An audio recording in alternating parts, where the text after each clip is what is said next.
Fans de Ludo, bienvenue au Renard Ludique. Après une soirée sans doute trop arrosée à la taverne du coin, vous faites arrêter et hop, direction la prison du Dark Castle. Enfermé dans les profondeurs, une seule idée vous vient en tête, vous échappez de cet endroit maudit. Mais la tâche ne sera pas si aisée, car pièges et mauvaises rencontres sont monnaie courante par ici. Alors, saurez-vous vous échapper du Dark Castle ?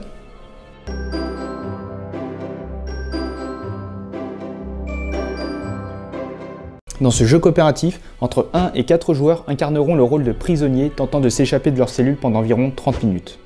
À chaque tour, un joueur va venir piocher une carte, révélant ainsi soit une rencontre, soit un événement divers que vous devrez résoudre à l'aide de dés. Vous allez continuer ainsi jusqu'à la dernière carte, et si vous arrivez à vaincre le boss, vous serez alors libre. Mais en revanche, si au moins un prisonnier périt au cours de votre escapade, ce sera synonyme de défaite. Allez, voyons plus en détail l'intérieur du château. Alors à l'intérieur du château, on va pouvoir retrouver 6 cartes personnages, 45 cartes chapitres, une carte de départ qui va représenter notre cellule, 5 cartes boss, 35 cartes objets, 6 dés de personnages et 9 dés de chapitre. Allez, voyons comment mettre le donjon en place. Pour créer le château, rien de plus simple. Après avoir mélangé les 45 cartes chapitres, on va venir en piocher 15 de façon aléatoire pour former ainsi un deck. On va également piocher un boss que l'on va venir placer sous ce deck. Et enfin, on va venir prendre la carte de départ et la positionner sur le deck. Le donjon est enfin prêt. On vient en plus mélanger le paquet objet, donc objet que vous pourrez récupérer au cours de votre évasion. Et chaque joueur va venir choisir un prisonnier incarné. Il va également récupérer le dé associé. Sur chaque fiche personnage, vous pouvez voir inscrit sur le mur la répartition des caractéristiques sur le dé. Le point représentant la force, l'œil la ruse et l'espèce d'étoile la sagesse. Chaque personnage va débuter avec un nombre de points de vie variant selon le nombre de joueurs.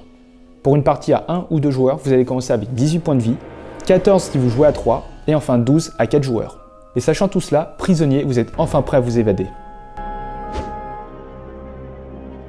Le cœur du jeu consiste à retourner les cartes chapitres et découvrir ce qui se cache derrière.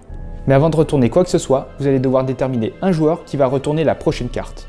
Et faites attention, car certaines cartes chapitres vont contenir des conséquences qui vont s'appliquer justement au joueur qui aura retourné la carte. Et cela sera inscrit par un « vous » en gras. Donc après avoir lu le texte d'ambiance narratif et après avoir appliqué tous les effets de la carte, vous allez repiocher une nouvelle carte. Vous allez continuer ainsi jusqu'à arriver sur la dernière carte du donjon qui va représenter le boss, et si vous arrivez à le vaincre, vous êtes libre. Au cours de votre escapade, vous aurez la possibilité de récupérer des objets. Mais il faut savoir que chaque personnage peut en récupérer que 2. Certaines cartes objets comme celle-ci nécessiteront vos 2 mains. Vous ne pourrez donc avoir qu'un seul objet de ce type. À la fin de chaque chapitre ou lorsque vous récupérez un nouvel objet, vous avez la possibilité de les échanger avec vos compères. Sur certaines cartes chapitres, vous pourrez lire « Commencer le combat ». C'est que vous allez en faire un.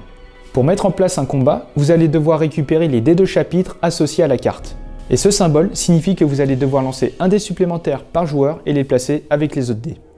Les combats vont se dérouler en ronde. À chaque round, vous aurez 2 phases, une phase joueur et une phase ennemi. Lors de la phase des joueurs, avant toute attaque, un ou plusieurs prisonniers peuvent décider de se reposer. Mais il faudra au moins une personne qui attaque. Les joueurs qui se reposent ne lanceront pas de dés d'attaque, mais par contre, ils récupéreront un point de vie. Quant aux autres, ils lancent simultanément leurs dés. Si le résultat obtenu sur un dé correspond à l'un des dés de chapitre, alors on va placer ce dernier de côté. Et si à l'issue de ce lancer, il reste toujours des dés de chapitre, alors l'ennemi va riposter. On va donc passer à la phase ennemie. Chaque joueur qui n'a pas bloqué, c'est-à-dire chaque joueur qui n'a pas reçu de bouclier lors de son jet d'attaque, va subir un nombre de dégâts égal à la valeur d'attaque de l'ennemi. Et on va répéter ce processus jusqu'à ce qu'il y ait un vaincu, donc soit parmi les prisonniers, soit le monstre. Après avoir survécu un combat, vous pourrez piocher une et une seule carte objet. Un seul joueur pourra donc en bénéficier.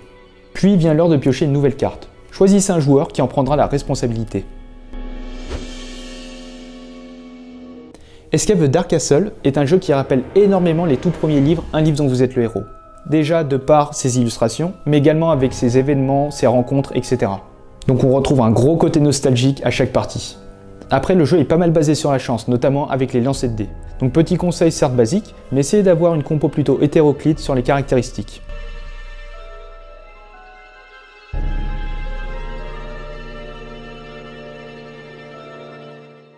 Et voilà, c'est la fin de cette vidéo. Vous avez désormais toutes les billes en main pour vous évader du château. Comme d'habitude, n'hésitez pas à soutenir la chaîne en laissant un pouce bleu, en commentant et en vous abonnant. Et sur ce, on se retrouve dans une prochaine vidéo. Ciao!